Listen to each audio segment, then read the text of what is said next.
All right, we have made it to the big time. Uh, well, I was trying to see if I could find like an online Venn diagram maker so that we could go over pros and cons, and like have a visual representation. Well, I think a good visual representation of the DC Omniverse is just think of the map of the multiverse and just imagine just that round map of the multiverse with all the Earths. Just think of that multiple times, an infinite number of multiverses of that round multiversity map of Grant Morrison, and just think of that in a big bubble of multiverses, and that's the Omniverse. And in and of itself, I mean, I don't think that's not a difficult concept in and of itself. A group of multiverses making up a larger omniverse. What's interesting is it going to lead to lazy storytelling by DC writers? Is this some attempt by DC to attract bigger name writers to say, look, you have more creative freedom here? Because if you don't like the existing DC multiverse, it's okay. If you don't like the multiverse, it's okay. You can pick whatever one you want. You can use whatever stories you want. If you want to write a story about a young Jonathan Kent or Barbara Gordon as Oracle, you can write whatever you want, because we have an infinite number of potential multiverses / universes in a larger omniverse. You get to do what you want. Now the question will be: will that lead to, if you have too much creative freedom like that, does the DC universe as we know it, can it exist without continuity? I want to say there's a great analogy was made by one of the guys commenting. I think it was Jim on the Slack for Weird Science DC. He referenced something apparently that Jimi Hendrix once said, and I'm gonna take this quote from him. I'm paraphrasing him. That apparently Jimi Hendrix once said, when somebody commented about his guitar skills, about how revolutionary Jimi Hendrix was. Jimi Hendrix said that you can't be revolutionary until you know what has come before. You got to know how to play the old music before you can change it into something different. And so that the concern is, is it really going to be an improvement on DC writing? Because that's what they want to attract. Pam Lifford at DC, she wants to attract new readership. She wants to attract big name writers, presumably. Is this the right way to do it? Thematically, is this the right approach, by conveying this idea that you can write whatever you want? But if you can write whatever you want, then what is that saying about what came before? Right. Yeah. I mean, also by visual representation, I meant like a visual way to go through pros and cons with everybody, but that works too. Good explanation nonetheless. Fair enough. So now that we've kind of explained a little bit about what we're talking about, I'll give us our small little traditional intro, and I think we can just jump right into it. Hey guys, welcome to the 62nd episode of Let's Talk Comics, where myself and another co-host in the comics community discusses one of the many facets of the storytelling medium that is comics. Whether it be stories, creators, constructs, or adaptations, we hit it all. This week, on this wonderful November Thursday, I am joined, of course, by my partner in crime, Comic Boom. What's going on, my brother? How are you? I'm doing good. I'm glad to be talking comics, to get away from work a little bit, and I love my wife and my beautiful daughter, my family, and I'm glad to get away from watching American election results. So it's kind of nice to sort of just talk comics with you, my friend. Dude, I've been doing everything I can to stay away from it. Like the worst part about things being so drawn out are that on election day, I did my best to stay away from social media, and then come to find out like this is gonna last 4 or 5 days. I'm like, fuck. Oh man. They're coming at us. But as Boom so well described, or he started breaking into this conversation about DC supposedly going along the lines of an omniverse instead of a multiverse. And if you guys missed it, I would invite you to go back a little bit, as Boom kind of has explained it as basically a network of multiple multiverses that make up the omniverse. And just sort of on a base level, I'm going to have to say that it sounds dumb as hell. All I have to say is that it sounds like they're trying to name something that has already sort of existed in the back of our heads. I mean, we had hyper time. Now what? We're just grouping all of these different instances of hyper time into different segments and naming them because putting the word Omni in front of something sounds real sexy for comic book fans. I mean, boy, I just don't care. And you brought up a good point at the end of your commentary there where it's like, okay, so are we just giving creators carte blanche to not pay attention to the history of these characters at their leisure? So now we get to decide what counts and what doesn't. I mean, let's be real. DC editorial has been pretty piss poor about like making continuity consistent these last 2 years, especially after we had an entire publishing initiative that's about continuity and history and legacy. But hey, who am I?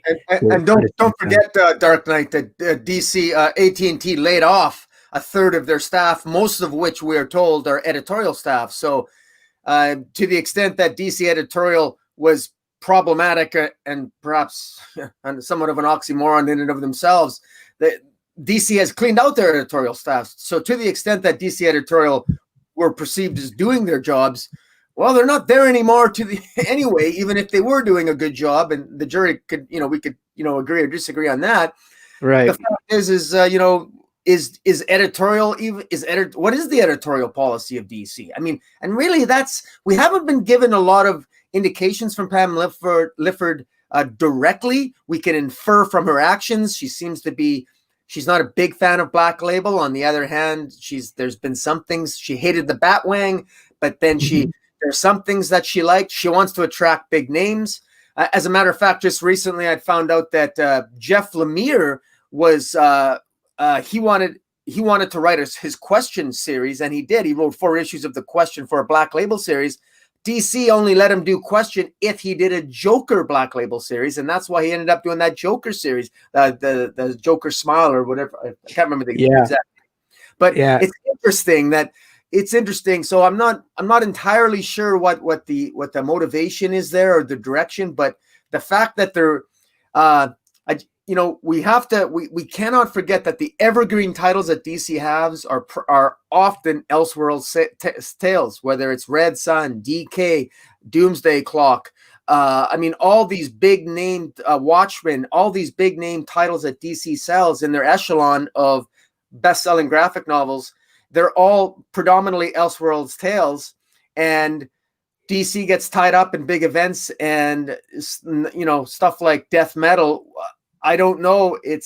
I think they're looking in the writing on the wall here, and I think they gave up. But regarding that, it just doesn't make sense because to me, it always felt like having the dichotomy between a primary continuity and having your Elseworld stories that you can declare off on their own Earth. I felt like that worked perfectly damn well. Like why fix something that doesn't need fixing? It already worked. I mean, in the same time that we had Elseworlds, we also had plenty of evergreen, stories in continuity. I mean, I'm literally looking at a stack of books, of Batman books right in front of me. Death of the Family, highly lauded. The Black Mirror, Long Halloween, Year One, The Man Who Laughs, all in continuity, all wonderful. DC especially, and I would say Marvel as well, the big two in general, are just so hot on clout chasing and changing for the sake of changing to feel young and sexy and new. But it's just like, it's like, it's not like we're suddenly making the wheel a square. The wheel works. What do we do? Yes, we might augment it and add on to things. And when it comes to, for example, applying the wheel to a tire, we're going to add tread. We're going to add different textures for this, that, and the other thing. But for fuck's sake, the wheel is still a wheel, So now we're getting to a point where DC is trying to make the wheel a fucking hexagon just for the sake of having sexy new angles. Like, it just doesn't make any sense to me whatsoever. Yeah. I was watching another YouTube channel, and one of the comments made by Thinking Critical, one of his guests, was, I thought it was a good analogy. He said something to the effect that, you can only, you can only take your iPhone and go back to factory reset so many times before you need a new phone. And it's interesting because I think there's this perception in DC that for some reason DC has always looked at revulsion toward their continuity. It's a bad word at DC editorial all the time. They're always trying to fix something that nobody asked to be fixed, really. And you look at Marvel. I mean, Marvel refers to their main universe as the Earth 616. Where the hell did they get that name from? 616. It's an absurd name. But they got it from an obscure story and it's stuck. And they don't apologize for it. They double down on it. They had Secret Wars. They embrace their continuity and they continue to build on it. And they consider it one of their strengths. Whereas DC always has looked at their continuity as their weakness, and it shows because they keep trying to reset it. And unfortunately, they've gone back to factory reset, to use that analogy, too damn many times. And I think that they're basically saying, look, we need a new phone. Screw it. Let's just have a new Omniverse, and then we'll see where the ducks fall. The worst part is that they're factory resetting when they don't need to. I think that's what tires out the whole mechanism to me. Yeah. You have all of these great stories, and I see this good sort of observation from Mark McKeever. It's going to be more storytelling for the trade paper market, which is great. It makes a lot of sense. Trade sells better than comics. I get it. And as I get older, the more I prefer to read books in trade. I'm starting to find the monthly release schedule pretty antiquated and pretty nonsensical for the sake of the quality of the storytelling. But, I still feel like you can make the storytelling for the trade while still having continuity. I mean, again, I know I'm a little bit of an outlier when I got into comics, but it was the fact that there was so much history behind these characters that made me excited to go and dive deep into them. I mean, and I get it. I am an outlier. I mean, both Comic Boom and Jace from the Comic Source find me an absolute paradox that, the first thing I read was Final Crisis, and I was like, I'm in, let me go back and reread and figure out how we got here.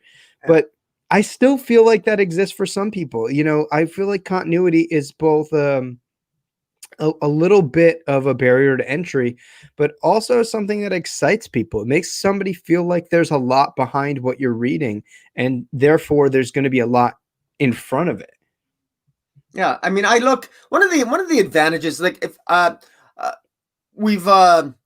spoken with an air of maybe negativity to this point, but I will say that one of the possibilities that this could be a really good thing is if the writers make clear what continuity they're maybe referencing when they tell a story by just giving a few pages of filler and backstory, this could be really good. I mean, certainly I know that Tevya in the chat and Tehillim in particular, both of those guys, I know were part of the, I reviewed, Super Sons with them, and they were nice enough to invite me on their channel, and then we did that. Who wouldn't love a good Super Sons story? And we might be, we can get some Super Sons stories again.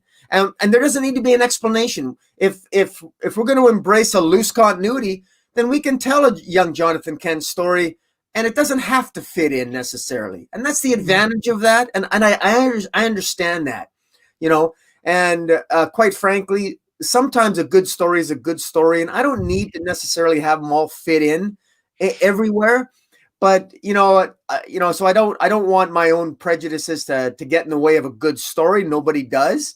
But I hope they don't lose that tether, because there's always that illusion of continuity that I like. Even the illusion, because Marvel is a mess of continuity, but Marvel maintains the illusion of it.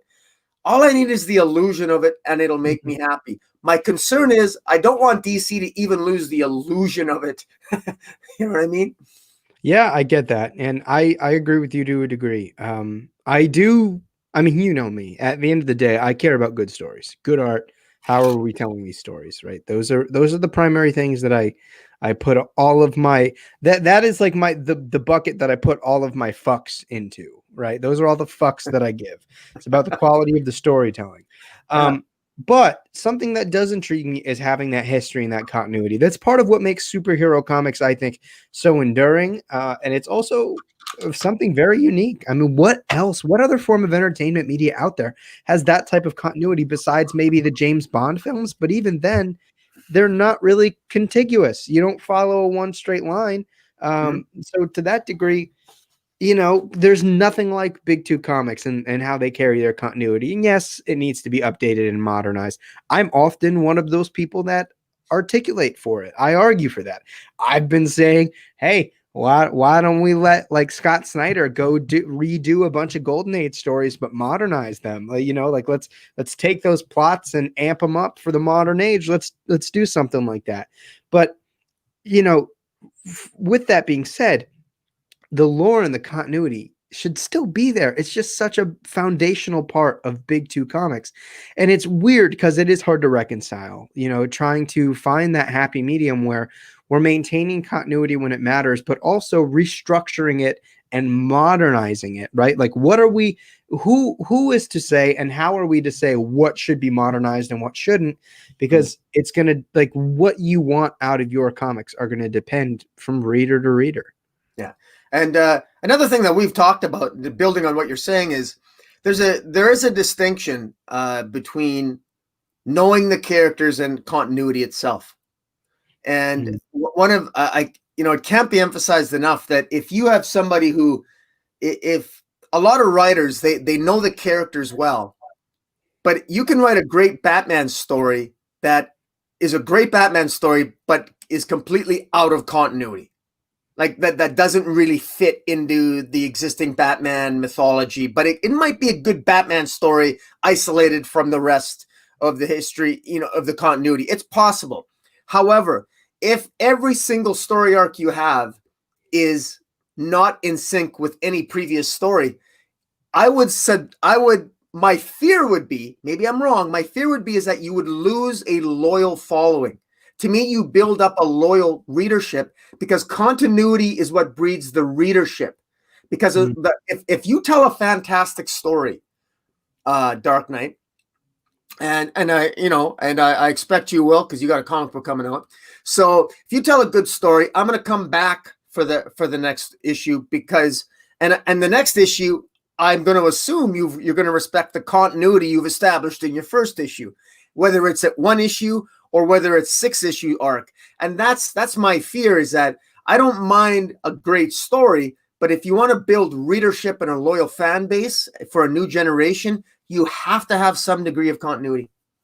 Yeah, I agree. And that's where DC really needs to be paying more attention to what they're doing with their editorial staff, who they're hiring. It's something we've talked about for a long time. I mean, Jesus, I can't think of many episodes in the last year that we haven't bitched and moaned about a DC editorial in particular. Like, if we're just being real, we have pointed a lot of fingers at them.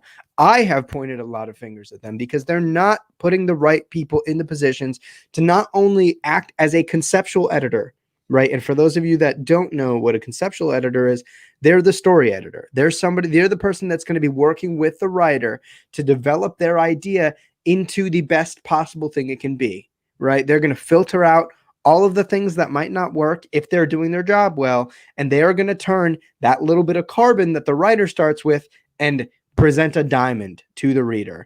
A comic book editor also obviously has to maintain continuity if they're working for something like the Big Two. So you have to be a bit of a historian. And, the thing about that particular task of the editor is that it doesn't fall entirely on them because they have assistants. They have people that they can say, hey, you, computer, when did this happen? That's it. I mean, these companies have massive archives. Like when everything was going through for me to go work at Marvel, right, in editorial, one of the tasks in the job description was maintaining continuity. Like, that was literally part of the job description, was going through and making sure that things that are happening in the mainline continuity books add up and line up, whether or not this character is being used, whether or not this character has an origin, this, that, and the other thing. They also have to critique art, which is a little bit less pertinent to this conversation, but just so that I'm being thorough and explaining the task of a comic book editor, they have to make sure that, one, Obviously, there's nothing sort of hidden in the artwork, X-Men Gold from like 3 years Yeah. ago, but they need to make sure the art is visually narrative. They need to make sure that the use of camera angles are dynamic. They need to make sure that the panel layout and the composition of the page is drawing the eye in the proper way that it should be drawn, so that the reading happens in the proper sort of direction. And they need to make sure that at the end of the day, you're creating an overall package where the art, the writing, the lettering, the coloring is all contributing to the sort of desired product. And I think one of the things that we're losing in this step are that editors don't really know what that desired product is. They don't have that level of awareness to say, oh, this person is doing this in the story, the art is doing this, the color is doing this. We're telling I don't know, a supernatural noir Batman story.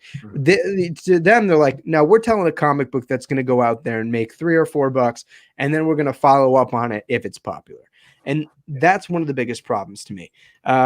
But this just feels like this whole DC Omniverse thing just feels like an excuse for DC to be like, continuity, what continuity? You know, and if you want it to happen, you want it to happen. It feels a little bit like at the beginning of the New 52, when people were like, oh, did like Nightfall happen? Oh, maybe if you wanted it to, then it did. Or if Scott Snyder mentions it, which, you know, we're just taking that and blowing it up on a larger scale, and it feels kind of frightening.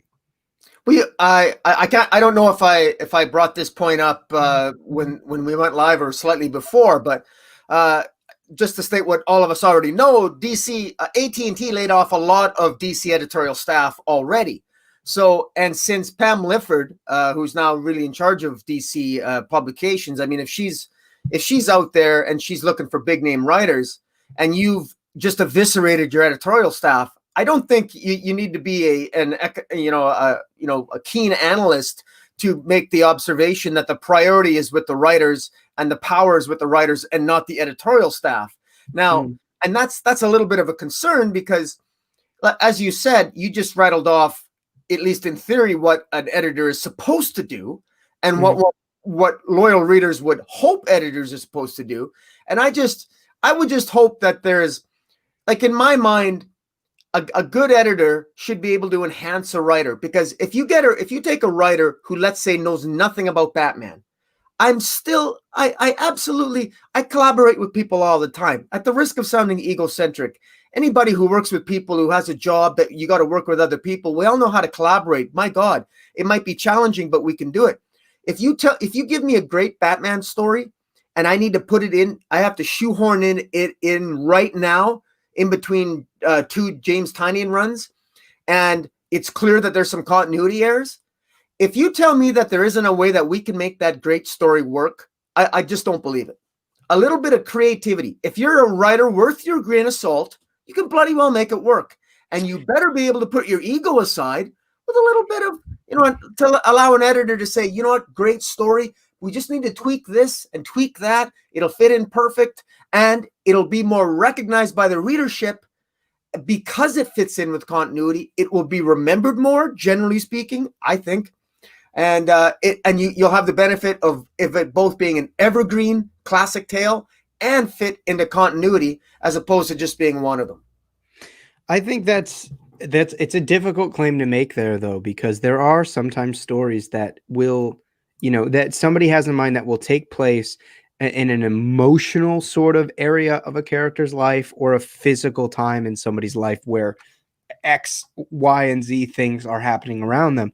So I do believe that, generally speaking, a good writer will be able to find a way to make their story fit to, let's also qualify this, not overbearing editorial demands, because sometimes editorial demands can get way overbearing. I mean, we've talked multiple times in private about how you've gotten news of certain writers just being editorialed out of their own stories.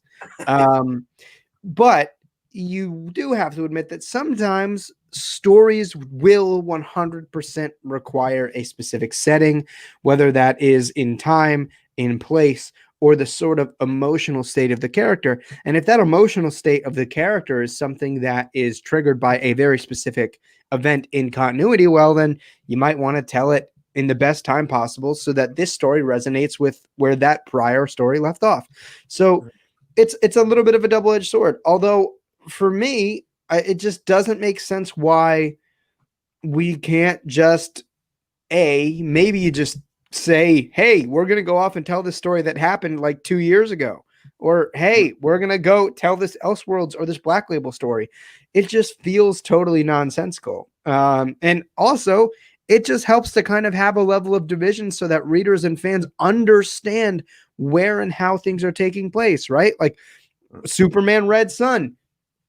People would have been pretty damn confused if somebody didn't explicitly say, hey, this happened out of continuity, right? You would have had a bunch of fairly new, and dare I say, even like, novice to like standard comic book fans pissing themselves because Superman is a Nazi. So, well, it was in that particular case, it was actually called an Elseworlds tale. It was actually in a series called Elseworlds. But no, I do see your point. And yeah, it's a problem, and I agree with this statement that I have pinned up from Nerdscum. He says he feels like emotional connections to characters are built over time, and that process is strengthened by some level of continuity between stories. Obviously, not completely, but to a certain extent. I think that certain extent is pretty high, though. I think you bring up a very good point, and I think that it bears even a little bit more weight than you're politely trying to imply here, Corey.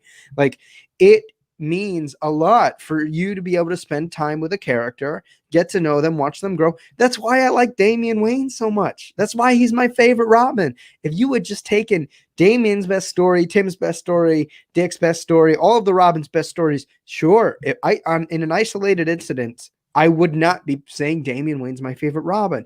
But over the course of reading Damian through Grant Morrison's Batman, even a little bit of Tony Daniel's Batman, Grant Morrison's Batman and Robin, Peter Tomasi and Patrick Gleason's Batman and Robin, through all of those things, my love and respect and admiration for that character came by spending time watching him grow, watching him make mistakes, watching him be sort of the best iteration of a little person that can be in a, it's hard to label a genre of it, but in this fictional world.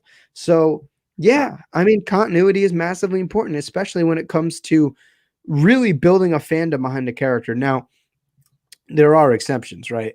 We've seen how the speculator market will immediately build fans and how the internet will just go crazy over various designs. I mean, James Tynion's Batman, we've spent a handful of issues with the majority of the characters he's introduced there or less, and people are already going bananas over a lot of them, especially Punchline. But it's, it is a bit market, of the spec market reacts to good stories, and they even react to bad stories. So the spec market's always going to be there, good or bad stories. It doesn't matter if the characters are new. If the characters are new, even if they're new characters in a bad story, the spec market will go nuts because it's Batman or because it's DC. So the spec market, I think, is an ancillary sort of side note, interesting side note to all this that has, quite frankly, from a viable point of view, and I don't think that I think that's a separate topic. I look with some. I'm a specker myself. I speculate all the time. I'm self-aware to my own hypocrisy. I bitch about the spec market all the time, and yet I speculate all the time. I bust your balls every step of the way, buddy. Yeah, and I like Mark McKeever's question there. I'll let you pose it. Yeah, so Mark McKeever, also, Boom, I don't know if you noticed, but your camera is frozen, so I don't know if you want to, your camera, I can hear you fine, which is the most important, but you've been frozen with a very stern expression for the last 2 or 3 minutes. Oh, okay. I don't know how to unfreeze myself. I can go in and out again. You might even just want to go at the bottom. It says stop cam and click that, and then maybe start it again. How's that? Yeah, you're moving now. You're kinetic. So Mark McKeever says DC taking the Bendis fork in the road screwed them tremendously. Worst post Rebirth decision, along with King's Batman. Listen, I'm gonna lay all my biases out here. Mark, I 100% agree with you, man. And even just taking away my own biases, because I think, let me qualify this. I think my biases were generated because when I was objectively looking at the storytelling, it was trash. And so that developed my bias. I actually didn't have an anti-Bendis bias going into his arrival at DC. Actually, I was kind of excited because I thought that having a fresh new sandbox for him to play in might birth some originality on his end. And maybe that originality would be followed by solid execution. But I agree with you. There's a number of issues. And Boom and I have talked about it a lot over the last 2 years or so. And it's just that, Didio supposedly just gave so many writers so much control over the continuity of the DC universe, and they all had their own, and using Boom's term here, all of these writers had their own fiefdoms that would inherently contradict with one another and not make sense. Aside from the fact that I think in a majority of those fiefdoms, just generally bad storytelling was going on. Right? Like we had the King fiefdom, we had the Bendis fiefdom, we had the waning Jeff Johns fiefdom, and the growing Scott Snyder fiefdom.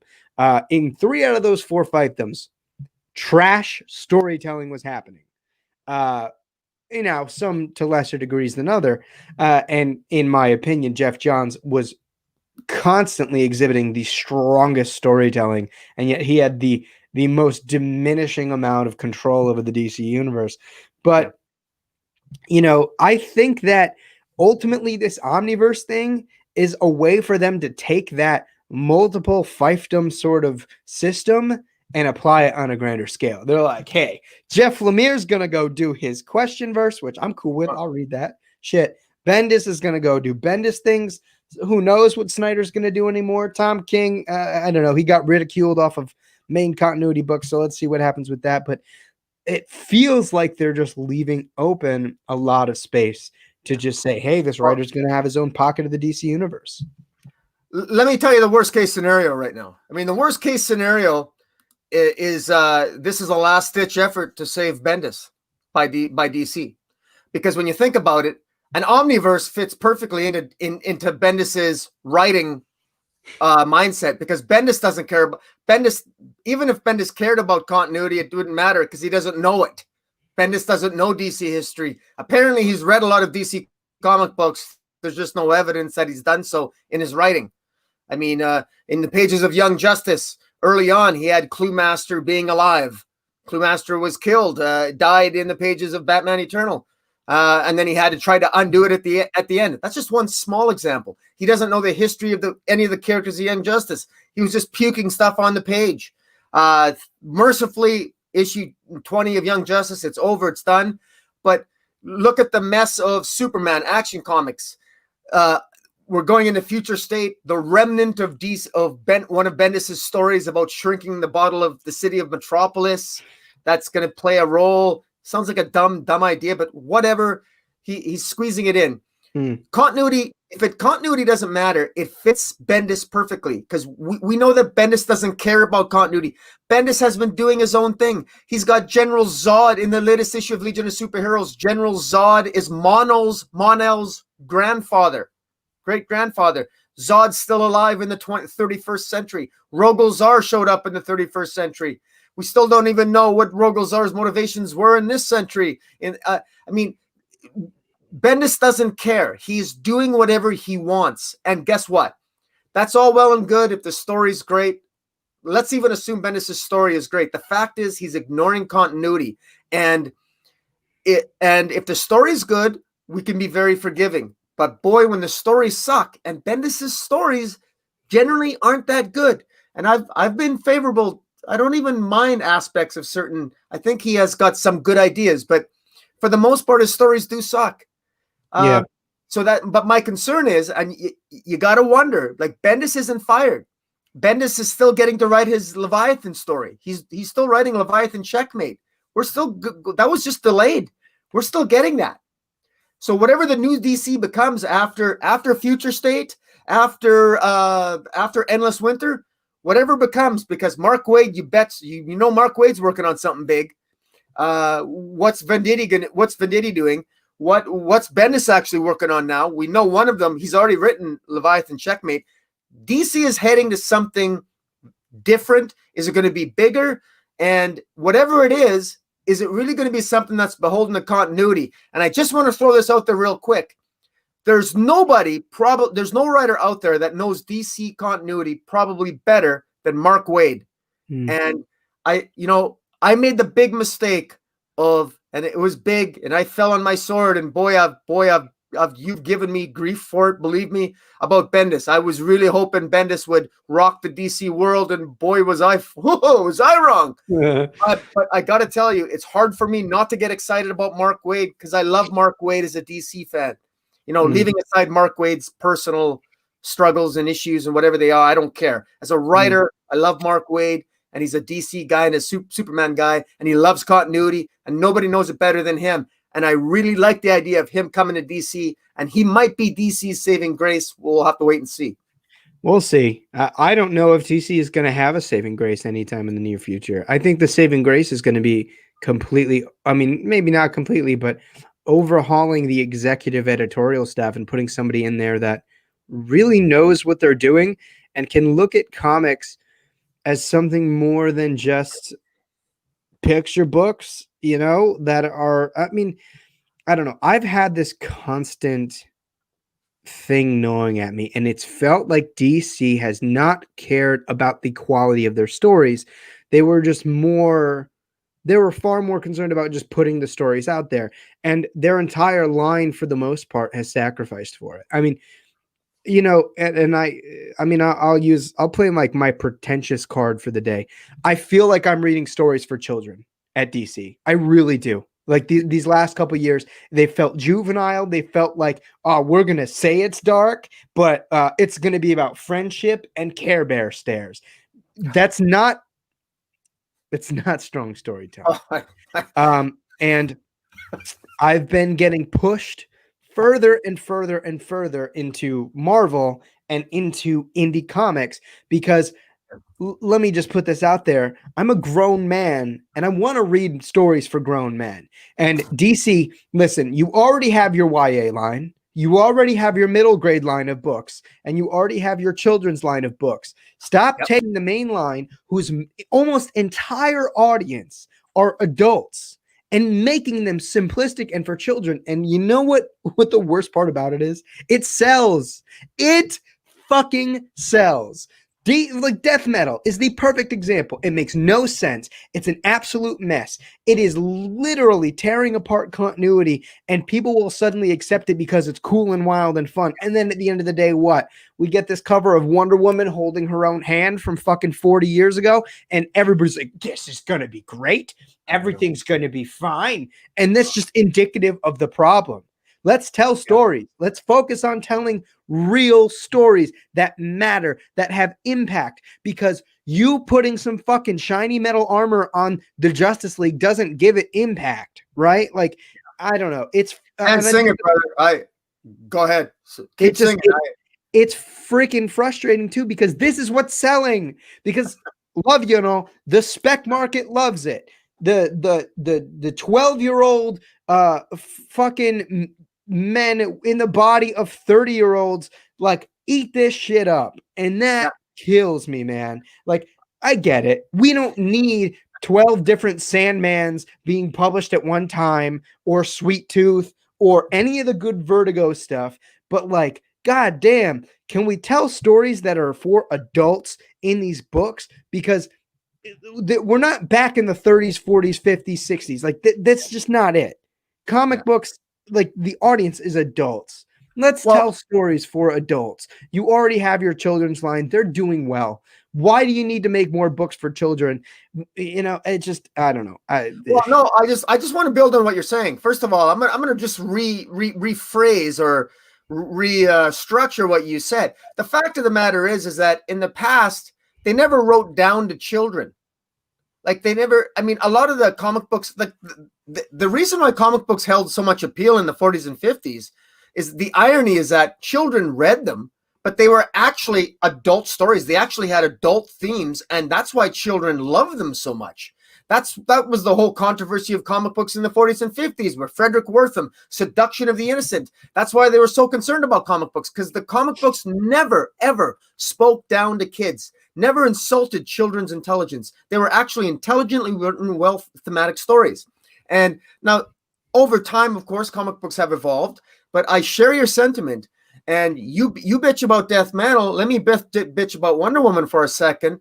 And Marika Tamaki, I'm telling you, I mean, right now, like I haven't done a Wonder Woman review, but I'm going to give you the Coles Notes quick in about a 45-second rant, and it starts right now. All right. Wonder Woman is about truth.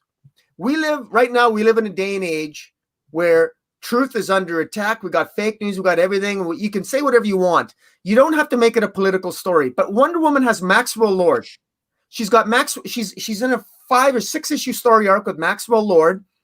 This is a guy whose neck she has snapped in the past. She has killed him. She's one of the few villains Wonder Woman has killed because he can create deceptions and manipulate and create hallucinations. And it's written like it's written for DC superhero girls. It's unbelievable. Wonder Woman was actually sitting on a surfboard at the end of issue 763, gazing up at the moon, asking her gods to help her because she wasn't sure if she could trust Maxwell Lord. It's like, are you kidding me? This is where you're going? And ignored the continuity. The magic lasso doesn't have an effect on Maxwell Lord anymore, so it's useless. So this is the goddess of truth. She's got no power to ascertain the truth, doesn't know who to trust. The story is terrible. She actually needed Maxwell Lord's help to take on a 400-pound computer geek laying on the beach getting a suntan. I mean, the whole thing was, honestly, it was like a community. It was written for teenage girls. It was, and my point is, and I'm just building on your sentiment, is that I agree with you. It was insulting the intelligence of the reader. And look, I got to tell you, man, if a 12-year-old is reading that comic, it's great. And I realize I'm a 51-year-old man. You could tell me to get a life. Believe it or not, I have one. Thank you very much. But I mean, when I seek entertainment in comic books, I actually believe you can write an adult story that a 12-year-old can enjoy and a 51-year-old can enjoy and not insult the reader. And the quality of the storytelling here, this is just plain terrible. It's just plain terrible. But like you said, let's put a nice little cover on it. Let's put a Joshua Middleton cover on it to cloak the fact that the interior is a garbage story, or mislead the readers by saying that we're going to have a great writer be the artist for this series, but only have him draw 2 interior arts for pages for 2 of the issues. Because it's, anyways, rant over. That was probably more than 45 seconds. No, I mean, you're good. And to be honest with you, it just it unsheathed like my growing resentment for DC over the last 2 years. And it's like the readers let them get away with it. Like, you know what I mean? And that's like a frustration. And sure, I sound entitled, and I honestly don't give a shit, because like I feel like after 2 years, I'm entitled to at least a handful of mainline DC books that I can enjoy, but I haven't gotten them. Like we haven't gotten them. Like Batman is selling fucking buku bucks, and the best. What's the best thing that's happened so far? He gave you 6 new characters. Who the fuck cares? The stories suck. Like, they're not making sense. I read the last issue of Joker War. Within 2 pages, I was just like, here's the answer to your entire big event story. Like, it's right here. Why? All these Jokers take over the city, and then just because it has to work out this way for the pacing of your story, now Barbara Gordon gets involved and shuts things down. What took her so damn long?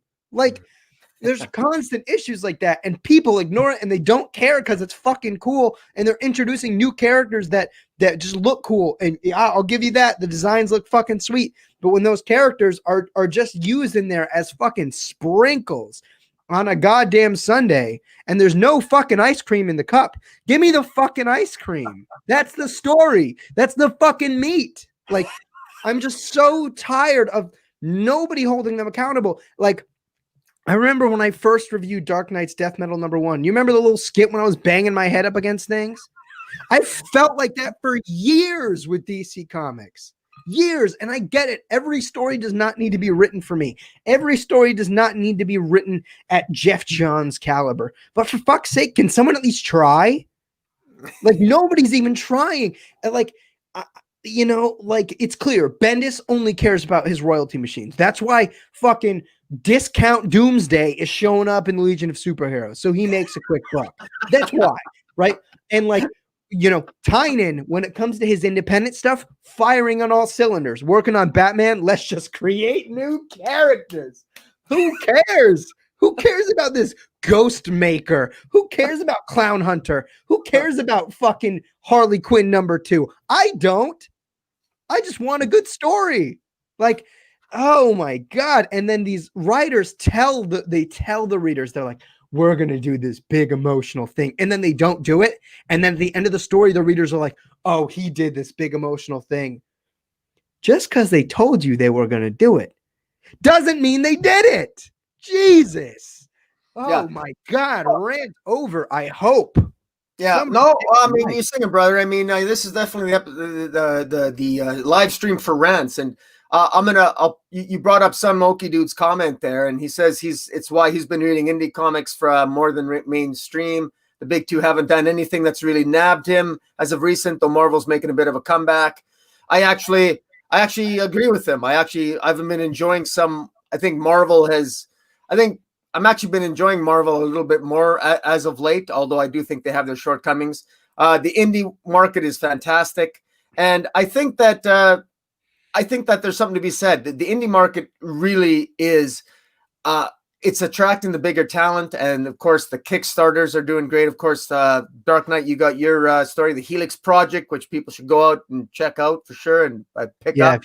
If you don't buy it, you're not a real member of the Dark Knight Nation. I'm sorry. And I mean, I've been collecting comic books long enough, I can say, and you only need to collect comic books for 6 months to know that comic books are cyclical. All right. We all know that if we don't like a story arc, often you can just wait 6 months, come back, and you might have a better story. But you know what? The real cynical side of me says, God damn, man. I mean, it's been this stretch is getting pretty long with subpar stories. But the thing is, we forget because we're so forgiving. I'll go for 6 months with terrible stories for DC, and I'll get one issue of DC that I really like, and it stays with me because I want to remember that to justify the fact that I'm stupidly buying the other crap I still don't like. And it's just a little frustrating, and I would like a little bit more consistency. But then, it's like you've said this before. I mean, just buy what you love. But because the spec market, and just a quick aside on the spec market, I've never seen the prices for comic books the way, I don't know. We're in the middle of a pandemic. It's supposed to be a bad economy right now, and the price for comic books is going insane. Like comic books, in general, 20 years old, the prices are insane. I mean, in general, happy, I guess. Collectibles are seeing a massive upshoot, man. Like in general, like my cousin has been picking up and reselling baseball cards and sports cards. Those, I mean, and they were seeing a massive depression. Like the last 10 years, nobody gave a shit about sports cards, and now they're shooting up. I mean, thanks to the Nintendo Switch and like Logan Paul coming out here and announcing his sudden love for Pokemon cards are skyrocketing. You know what? All those other Japanese-based trading cards, those are going to follow at some point. Maybe not to the degree of Pokemon, but I think you're starting to see that with comic books as well. People are starting to look at these things as investments now. Yeah. Again, and whether or not we're going to see the market crash because Marvel and DC are shills and will continuously reprint books because they're shills. But that could generate a problem. I digress, though. Boy, let me get myself back on track there. But yeah, it's crazy because the spec market is going to 100% drive the direction of the story. And I've been saying this for years now. I've been getting at your neck for this for years. Don't buy stories that you don't like, because that's telling DC and Marvel that this is okay and that they can keep churning out mediocrity and that you will keep buying it. So I'm going to look everybody in this live chat, everybody that might have sat through my long ass rant to watch this in post later. If you don't like the story, don't buy it. I don't care if you're a collector. I don't care if you're a speculator. I don't care if you got to finish the damn series. Stop buying it direct market, because you are effectively telling these publishers that that is what you want. And I've said this to Boom as well. If you're a completionist, go buy this shit in dollar bins. 1 year, 2 years from now, you're going to pay less and you'll get what you wanted. And it's not going to affect the direct market. Yeah. There's that. Yeah. And I just want to add, I know we're not, I don't want to get too much into this speculation discussions, but I will say this part of, I'll just add that part of the problem of waiting to buy anything in dollar bins is that it's hard to find in dollar bins more and more. At least in Canada, there are no dollar bins anymore. They're usually $2 or $3 bins. And the other thing is that everything is worth $5 or $10 with 2 weeks after it's come out because of some ridiculous first appearance. And it's hard to imagine that there isn't a bubble going on in the spec market, because there's an insanity. There's an insanity when you're paying $900 for a Spider-Man 300 or Amazing Spider-Man 275, or suddenly a newsstand variant goes up by, it's worth $1,000, or the first appearance of Miles Morales is worth $2,500. I'm sorry, but that's absolute, total, utter nonsense. It just is. It just is. I've never met the human being who apparently exists that paid that for Miles Morales' first appearance. I really question the existence of some of this stuff. And I'm actually in this market, and it just blows me away. The whole thing, just a quick note, it's a statistical reality that during hard economic times, art auctions increase. People buy rare art. People buy comic book. In difficult economic times, people invest in art. Right. And the more economically rich you are, the more likely you are to buy art and engage in creative process and the arts, and to purchase art during difficult economic times. So in that respect, it doesn't surprise me what the spec market's doing, but it does create, I think, it creates an illusion that the quality of the story is good. And right now, the spec market rarely talks about how terrible these stories are. I mean, good Lord, 99% of the first appearances that have occurred in the last 10 years are terrible stories. They're just not good stories. I mean, they're popular because they're getting made into movies, because on the CW network or some character was the inspiration for the next non-binary character, whatever the hell that means. I mean, there. The whole thing is nuts. And it's like some Okey says, nothing is worse than pandering to the audience. And I want to go back to something that the other commenter made. I think it was Mark McKeever, saying you don't know where you're going until you know where you've come from. And DC needs to remember its past, because if you don't know where you're going, how do you know when you've arrived? Yeah. He made a very good point. Sorry, I was just following. I got a lot of campaign support for my rant here. Like John Thomas saying, "Preach, DK, and I'm here for the rants." Some Okie dude getting a fire quote from me. "Give me the fucking ice cream." DarkKnightNation 2020. Aaron VO starting a hashtag DKN Rage. That sounds sexy enough for the internet. I think that we could get that to work. Some Okie dude saying, DKN just gave the "never thought I'd say that" look.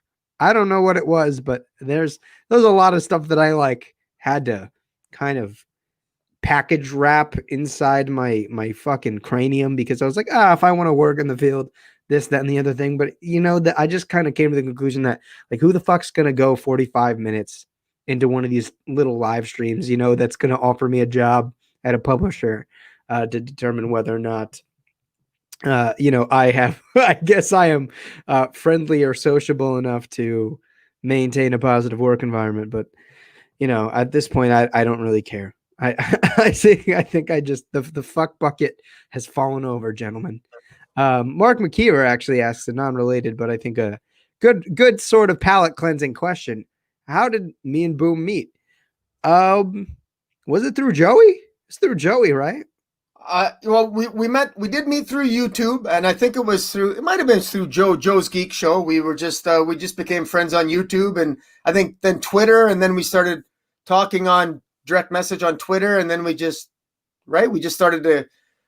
I think we collaborated. I don't know, maybe it was the first on your channel, then mine, or vice versa. I don't really know specifics, but yeah, I think Joey had gotten us in touch because Joey, and Joey got, I mean, he linked me up with a bunch of the guys that you guys have seen on the channel by now. Boom, Nerd Scum, who you guys saw in the live chat earlier, and that led me to meeting. Actually, he introduced me to Professor Bill, who you saw last week, and Bill introduced me to Lewis from the Geek Fortress. So it all kind of webbed out from there, but yeah, I think what had happened was Joey, Professor Bill, and I were supposed to do the first episode of Let's Talk Comics, but I couldn't figure out how to stream, so we had to last minute do it on Joey's channel. So then, at the time, I think I had been DMing with Boom, and I was like, "Hey, like, do you want to do this show or hop on as a guest?" And then he just kind of became the most featured guest on the show, to the point where, Let's Talk Comics for the most part has just been us co-hosting it and shooting the shit. And eventually I was like, "Hey, you want to come to New York?" Like, and it's all been history, man. yeah, no, it's great. And it's goddamn coronavirus, because I'd like to be in, I'd love to have been there again this year. Not saying I would have been able to make it happen, but it wasn't even on the radar because of the virus, the pandemic. And but yeah, no, it's definitely, it's a dream come true. So it's like, I tell this story to lots of my friends and family about how I met you, Dark Knight, well, just going to New York. And so, I mean, I was the talk of my family for a while, because everyone was excited for me, because I finally fulfilled a dream of mine. It was on my bucket list.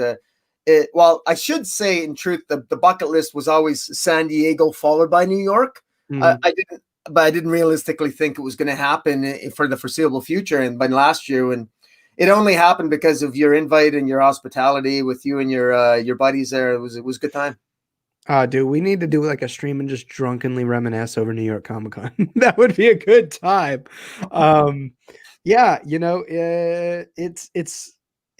it was super rad. What's ironic is we're like kind of shitting on DC on this stream and like echoing our frustrations, but it's just like looking back at their presentation at New York Comic Con, that was pretty lackluster too. What's even funnier is that entire like continuity map that Didio set out doesn't matter anymore. Yeah. Like that all stories matter, and that they were finding a way to slip in all of these disparate pieces into the DC continuity and have it make sense. None of that matters anymore, which is so funny. And I do also want to highlight here, somebody contributed to the channel with a nice little live chat comment, which I will pop up now. The ever great Aaron VO just says, "Happy Thursday, my dudes. Happy Thursday to you, man. Thank you for popping in. It's always an absolute pleasure to see you in these live chats, man. You are a fucking massively positive force in the Dark Knight Nation, and we very much appreciate you, my brother." So let me pop back into not widescreen, because my office is being torn to shreds. I think you should check Mark McKeever's comments there. Is related to Tevye Smolka's. Do you believe this is a last-ditch effort for DC's failure, viability, or is DC Comics too important to AT&T? What's the timestamp on that? What time was that at? 7:34. 7:34 p.m. That's what I'm You're 2 hours behind me. I was like, what the fuck? You probably see 9:34. Yeah, I was like, what the fuck?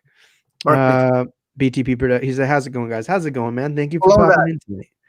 There he is. There you go. Yeah. McKeever. By the way, Mark, I just want to say a public thank you for backing the Helix Project Kickstarter. You're the man. I appreciate you.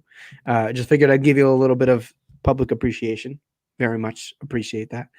Do you believe that this is a last-ditch effort for DC's future DC's future viability, or is DC and DC Comics too important to AT&T?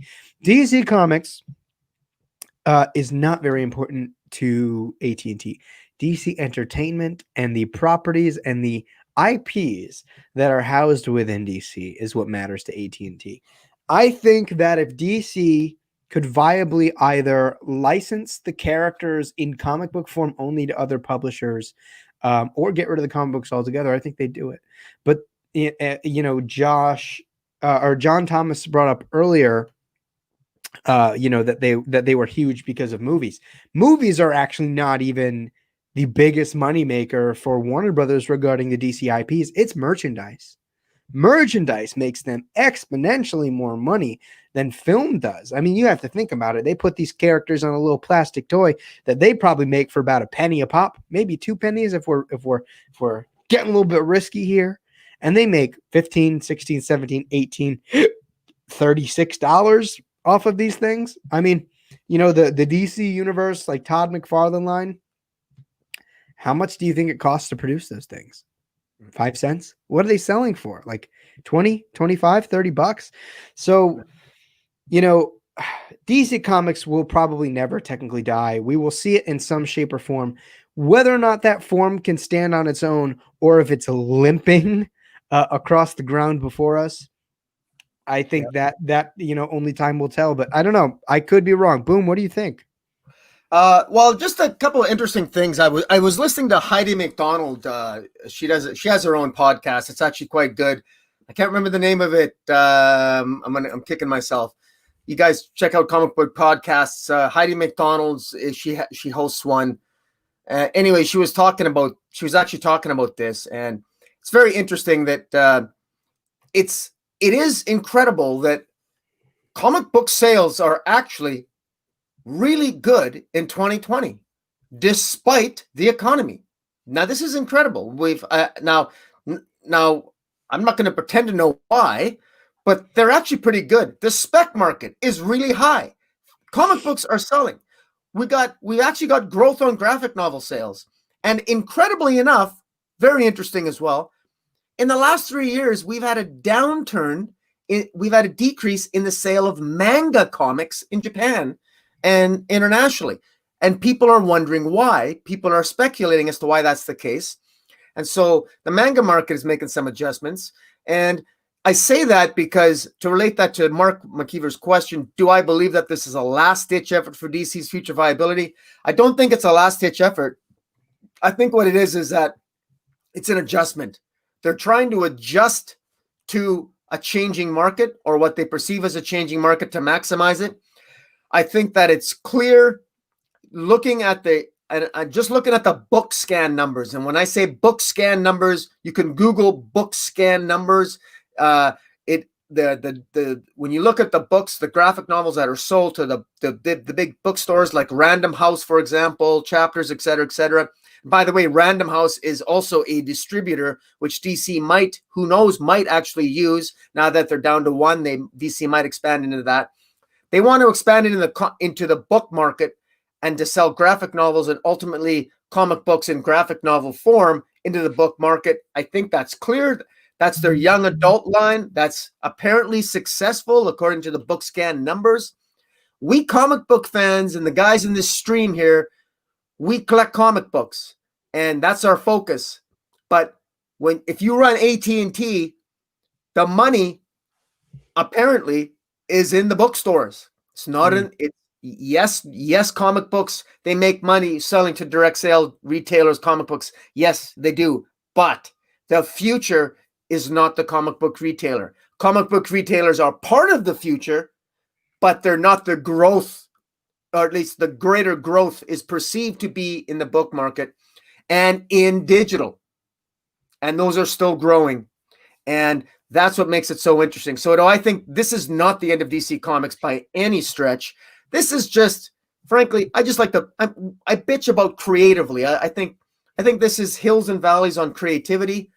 I think that DC needs to look at how they're going to attract bigger names and try to have a better editorial staff to better communicate with writers and collaborate with them to maximize that. And I'll just leave it at that.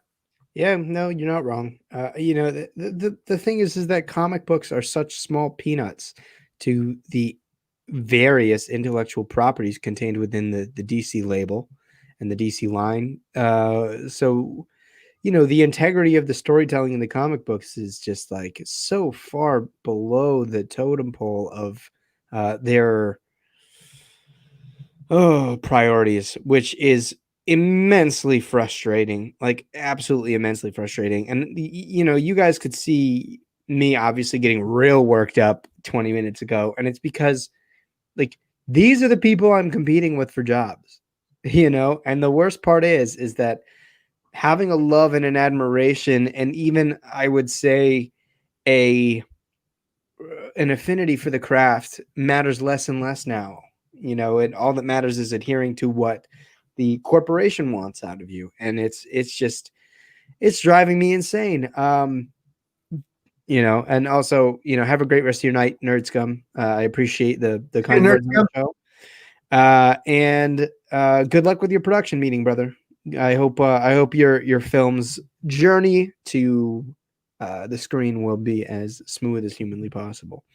I think too. I would like to sort of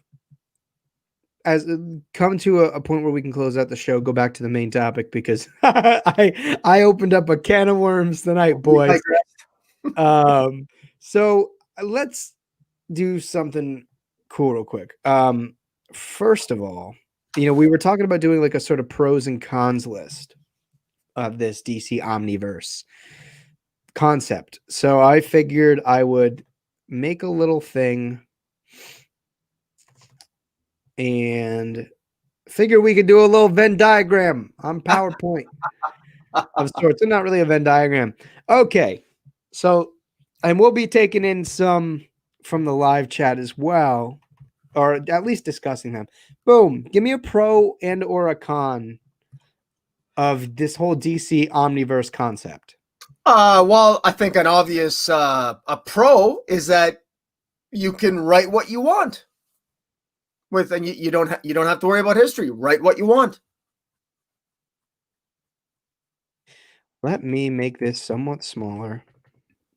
And we will do the outline. I don't want that kind of outline. Let me see here. Hold on.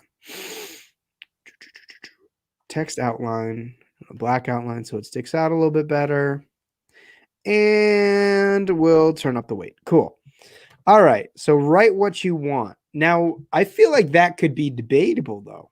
Like without that structure, that would be something in the middle. But so lack of inhibition, maybe. Could we say that? I mean, it is. I agree that it could be a pro and a con. But I mean, being able to write what you want is a good thing. On the other hand, it's a con because if writing what you want, the story can also be terrible. I mean, I think we've addressed that. I mean, I think we certainly ranted about the pros and cons of that quite well so far. So let's say lack of inhibition for stories. Okay. I just figured it'd be good to kind of get something down and because it could be one of the situations where maybe it's overwhelmingly more positive, and because we're just kind of. Plus you might be able to attract more talent, attract bigger names. That's what I think that's a pro, because a lot of great writers know nothing about the history of Batman or Superman or Wonder Woman. So if they can write what they want, you're more likely to attract a writer if that writer doesn't have to put work in and then to knowing the history, right? Mm-hmm. Sure. Okay. So obvious con, right? There's the potential for just straight lazy writing, right? Yeah, like just laziness. Sure. Absolutely.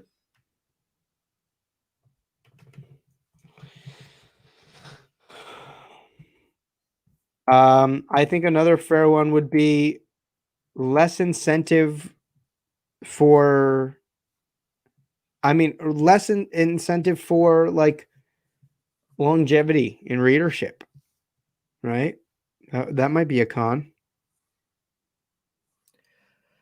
Well, a con is that you might not. It might be more difficult to attract longtime readers. You know, or inhibits loyalty. If you want to write it simpler, I guess.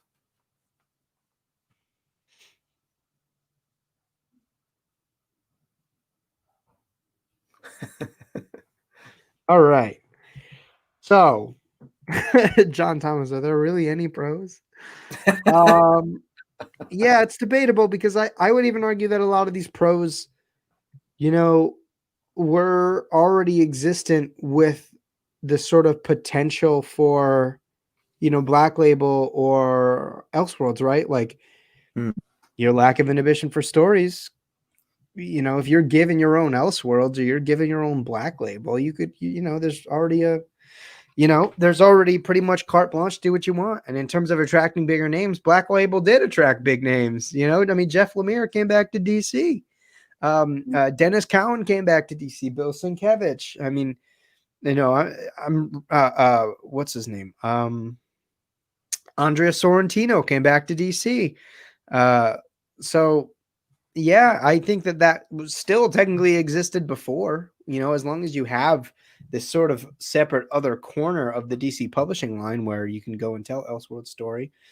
Well, I think Tevia. I think let me see here. One of the pros. Mr. DC Comics, said pros like Deceased, Injustice, Batman, White Knight, Three Jokers, All-Star Superman, etc. Those certainly are pros because it inspires writers to write their own universe stories, in their own continuity. Sure, right? but I'd argue, I mean, they all existed before the Omniverse. So the thing that I have a hard time wrapping my head around is Mr. DC Comics. How are those books a pro of an Omniverse when they already exist without one? Well, that's that. I don't think that defeats his point.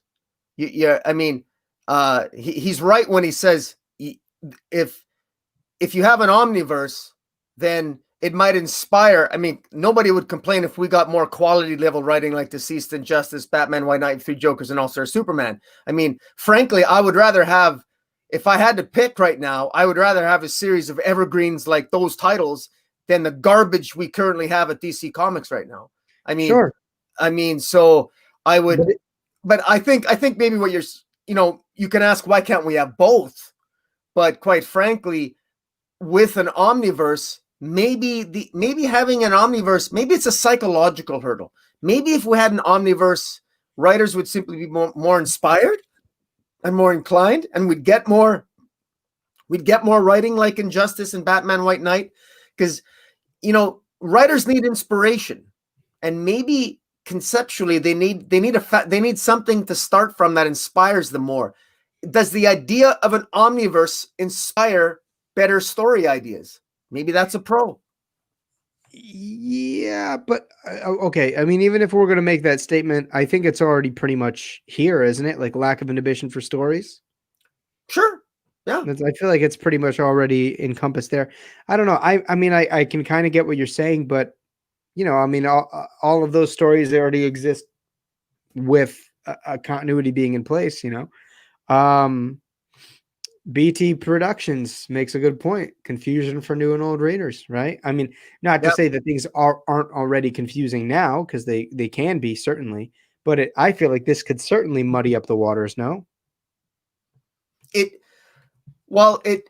could, in theory, although if you have an Omniverse and it's clear that there is no continuity, then in theory, there shouldn't be anything to be confused about, because all the stories are technically new. So what's there to be confused about? I mean, well, because they're going to be, I mean, they're pretty much playing it fast and loose, right? Like they're saying, if you want it to happen, it can happen. If you don't, it doesn't. So it's like, in terms of characterization and the known characterization of, say, somebody like Batman, right? If we're pretending that everything or if we're telling a story that only sort of retains continuity from Batman in the 50s, well, then, he's going to come off super derpy. And, but God forbid they mention Nightfall. And then we're like, okay, so what actually happened here? Like what Batman am I reading? So I feel like it could certainly confuse readers in terms of how a character is going to be characterized, because it's their stories and their history that predicate, their nature. Yeah. Yeah, well, there's a lot of pros and cons mentioned in the chat here. Yeah. Self-contained stories, sure. Yeah, I think that could definitely be a pro. What do you think, Boom?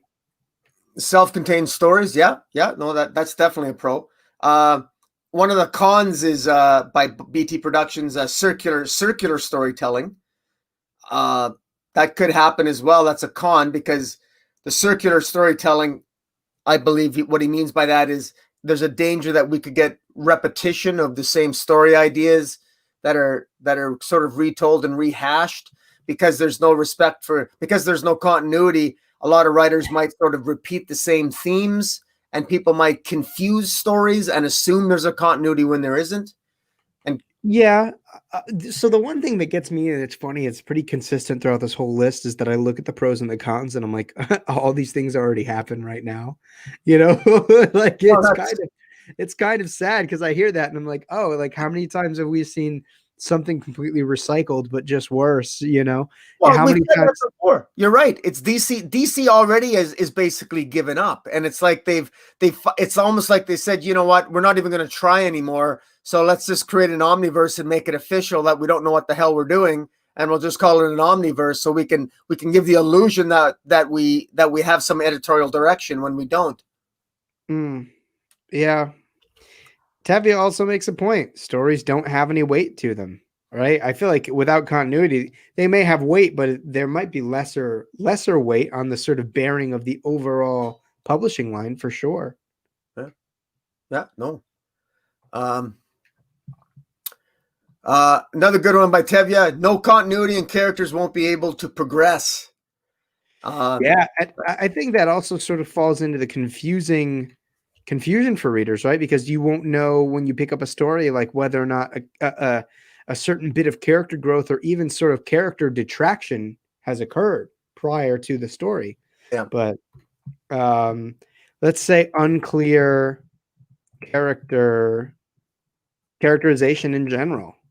Yeah. Let's see. Mark McKeever says pro, no company crossover events in the near future. I don't know. That's hard to kind of put a that's hard to tack on here. I feel like, I don't know. Well, I actually, where I think he's coming from, and I agree with him, events flow from continuity. You can't have an event without continuity, as far as I'm concerned. I mean, you can in theory, but the way that DC and Marvel have generally approached their events is usually often with at least 6 months to a year of build-up, where one event almost builds on the minutia of the previous event and the momentum of the previous event. So continuity has become so an integral part of event storytelling for DC and Marvel that maybe having an Omniverse would, if they do have an event, it might be easier to follow, because it might not be so tied up with continuity. So it actually might loosen up the storytelling and might actually attract more readers, and it might become more accessible. Incidentally, Steve Orlando has been trying that. He's tried that with Commanders in Crisis, I think his new series, issue 1, where he's trying to create a multiversal event. And I guess the jury's still out as to whether or not that will be any good. But the first issue, I think, holds a little bit of promise.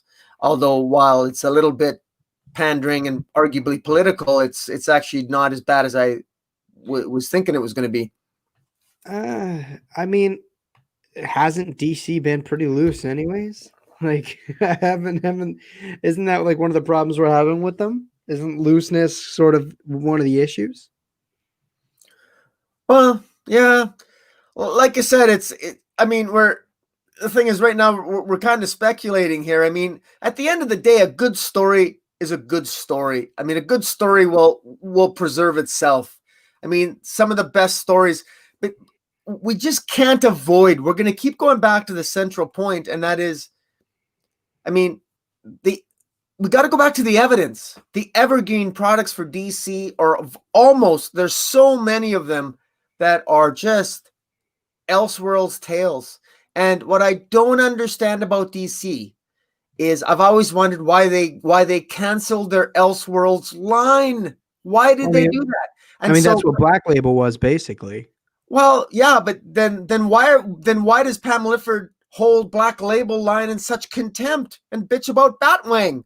I mean, it's ridiculous. I mean, double down on Elseworlds, and you can have both. Why can't you have the best of both worlds? You already have a multiverse.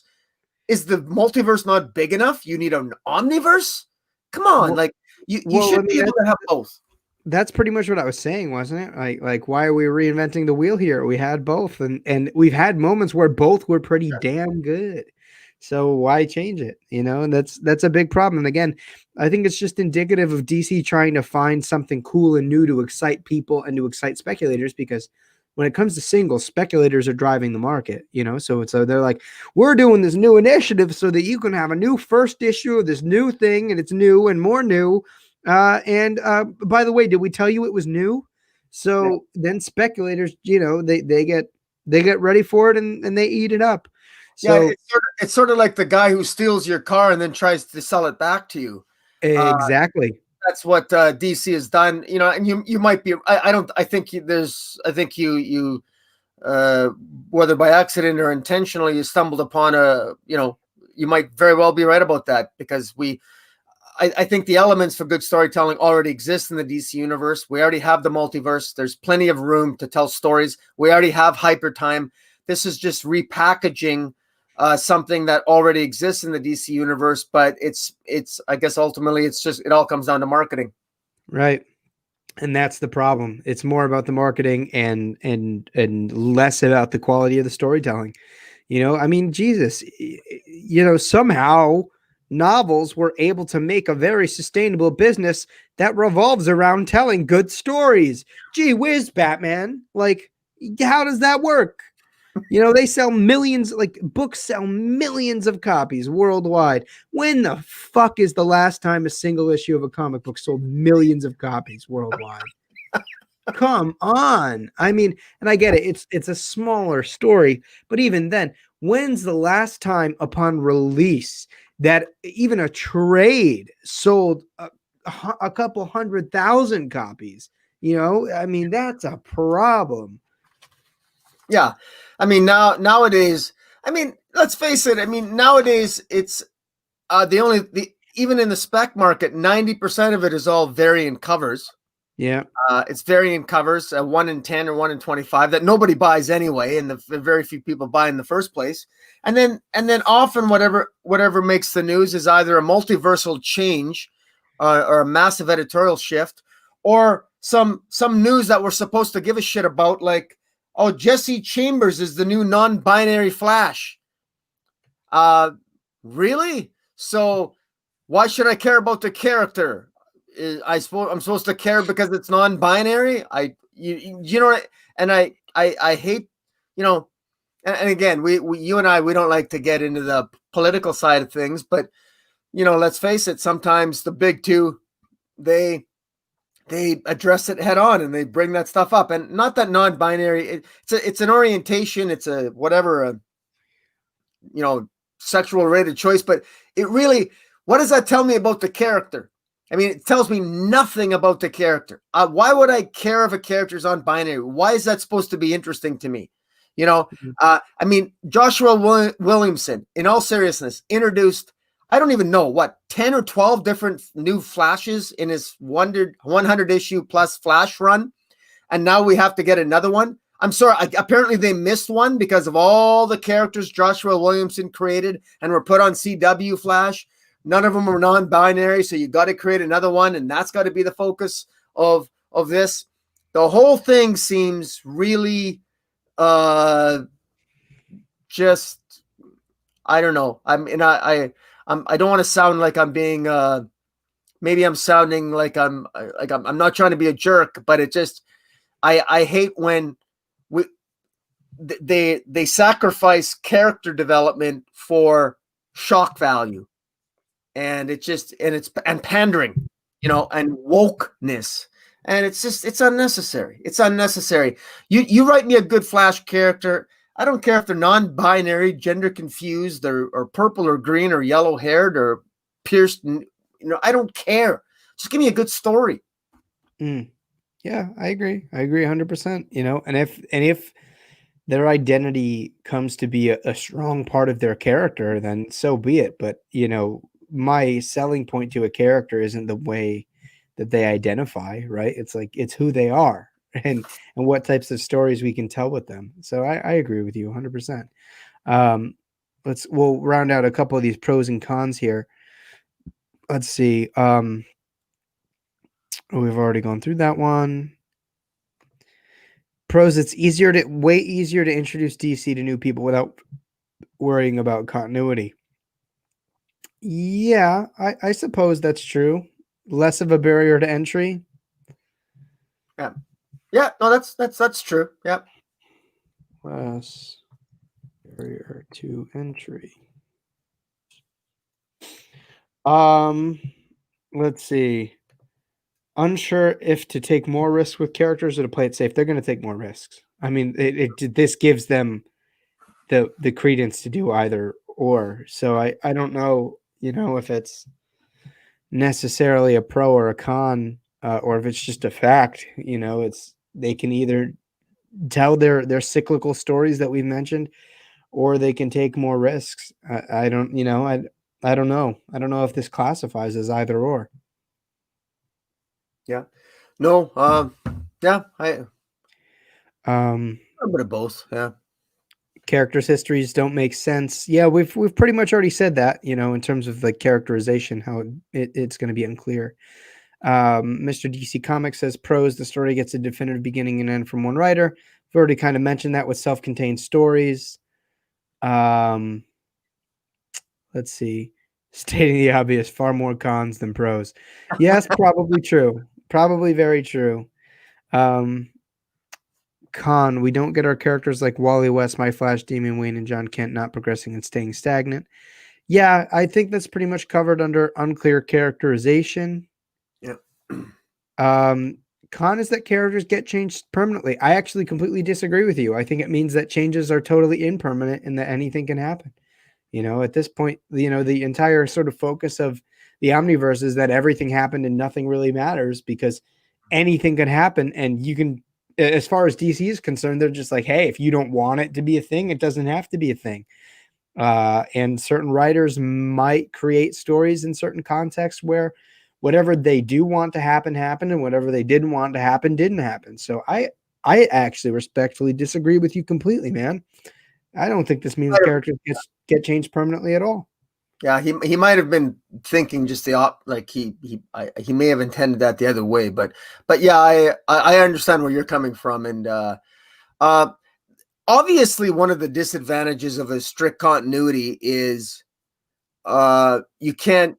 There are some stories that you can't tell unless they're an Elseworlds tale. Like I always think for myself, I always think of Spider-Man, and I'm not a huge Marvel zombie, but I've always had a Spider-Man story in my head that I could never tell in the Marvel universe because it doesn't fit within the existing understanding of Peter Parker. He's too immature, and he's written to be sort of like the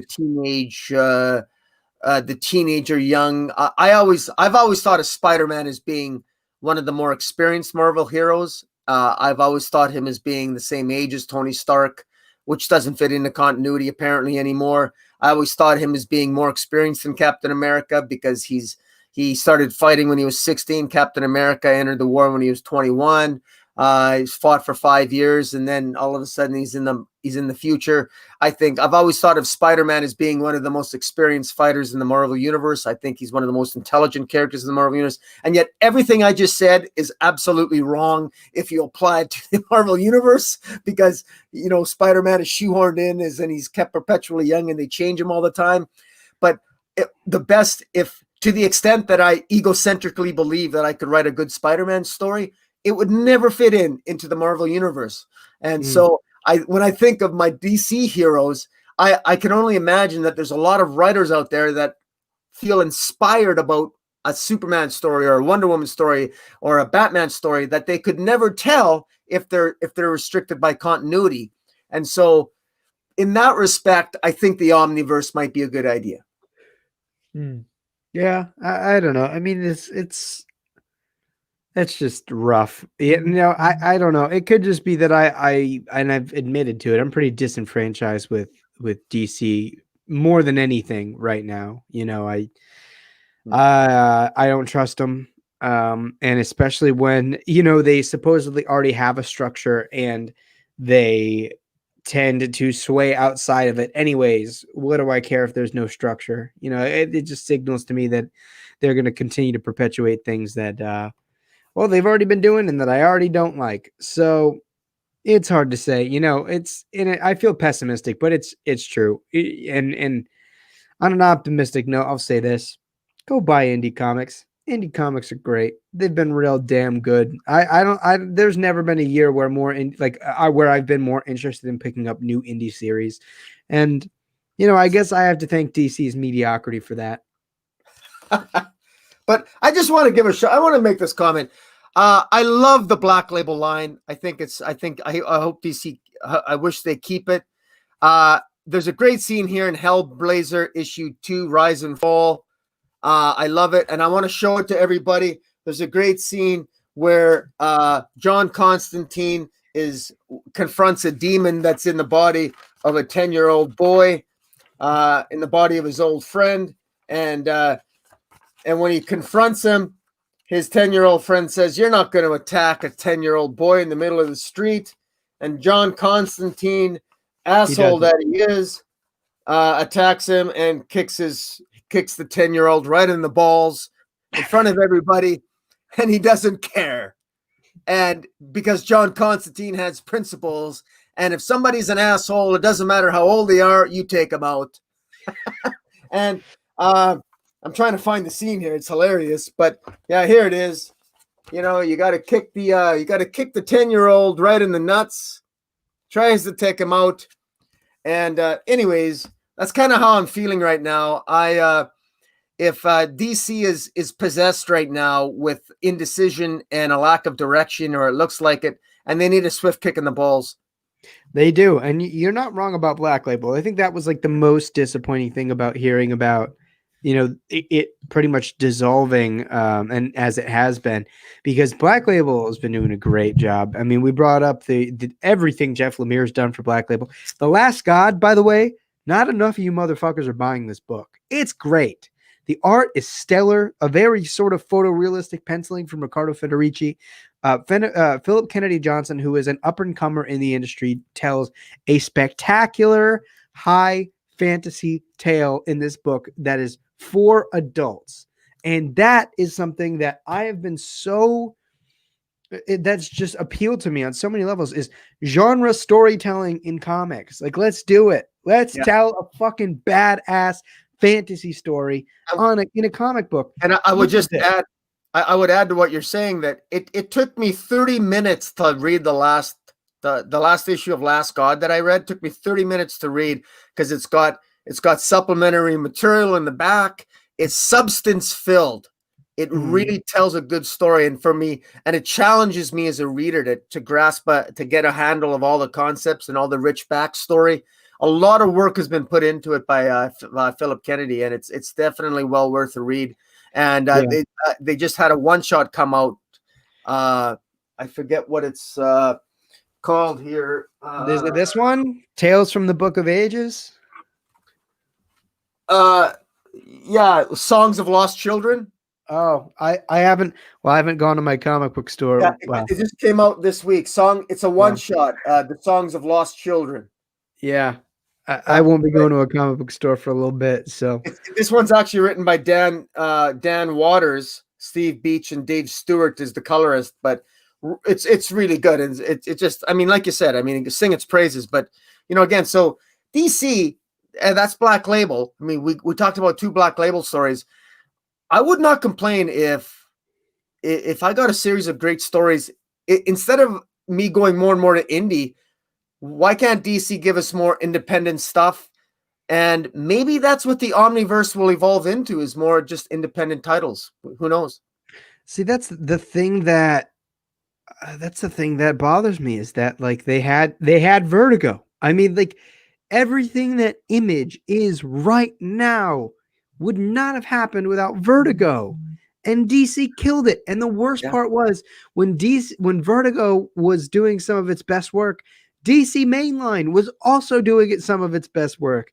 So I am having such a hard time trying to understand why the hell we can't have both. I don't get it. I mean, geez, it doesn't make any sense. We've done it before. Why can't we go back and do it again? It's not like I'm asking them to do something we've never done, you know? I hear you. So but we gotta wrap this up. I have to go here. I'm under a gun. It's all good, man. I did real quick just want to announce the winner for the Daredevil trade paperback from last week, as I did extend the giveaway. So it is, let's see, hold on. Let me pop in this Chrome tab from the live chat here. I think we're sticking with S. Prince Lewis, who responded to the giveaway, liked the video, subscribed, saying that regarding the prompt, that was, who is your favorite street level character and why? And he said Nightwing is probably my favorite street level character, a great synthesis of Batman and Superman that we also got to see grow up. And that was just like my favorite answer out of all of them. He also included the hashtag like I asked, and I didn't have to ask him multiple times to do what he did it the first time.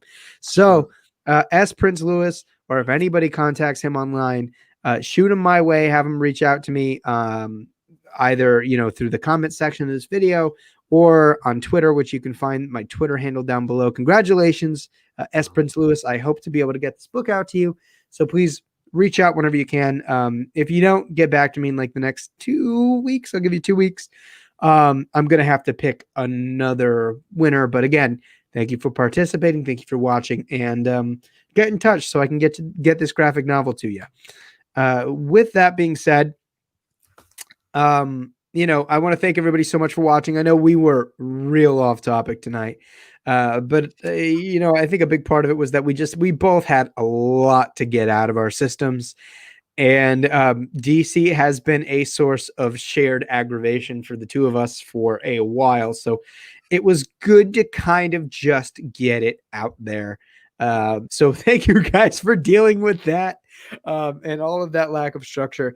Of course, we'll be coming at you again next week, 8:30 Eastern Standard Time, for another great conversation. Hopefully, I'm not going to say hopefully without rants, because I think some of the rants are like my favorite parts of doing the show, but hopefully it'll be a little bit more structured in a way, and we'll get down to the conversation. So if you guys want to submit some evergreen conversations for us to have on Let's Talk Comics, reach out to us on Twitter using our Twitter handles right there and follow us.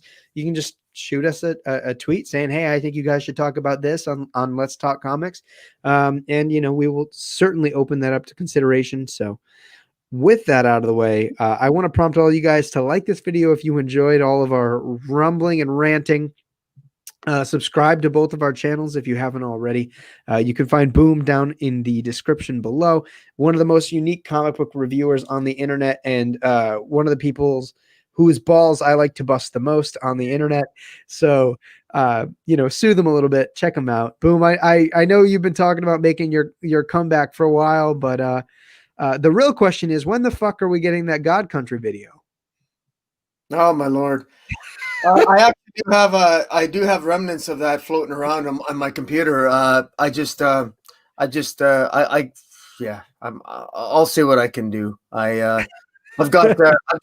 been depressed about DC for a while, and we'll see. I will probably put out a video. I'm still working on Ecamm Live. It's a video on my iMac, and working on different streaming things, and I'll be floating you. I'll be experimenting with different live streaming by floating you a couple of links, Dark Knight, just to experiment with different things. And I'll have something coming out in the next week, I hope. But I've said that for the last 3 weeks, month, and I've been proven to be a liar. So I mean, so far I think I still have 964 subscribers. So I haven't been completely abandoned yet, but hey, the people know a good thing when they've got it. And I'll put this question out to you guys, especially because I think we've been overwhelmingly harsh on DC. How would you guys feel about a live discussion in the very near future just about indie comics? So let's talk about good indie comics. I feel like it's about time. We've been singing their praises, maybe as a product of our frustration at DC, but I think it's about time that we talk about some good indie comics. You guys let us know in the comments if that's something that would interest you. And with that out of the way, please, you guys have a wonderful rest of your night. And we look forward to seeing you on the next episode of Let's Talk Comics. This is going to be the dynamic duo of comic book YouTube signing out. Have a good night, guys.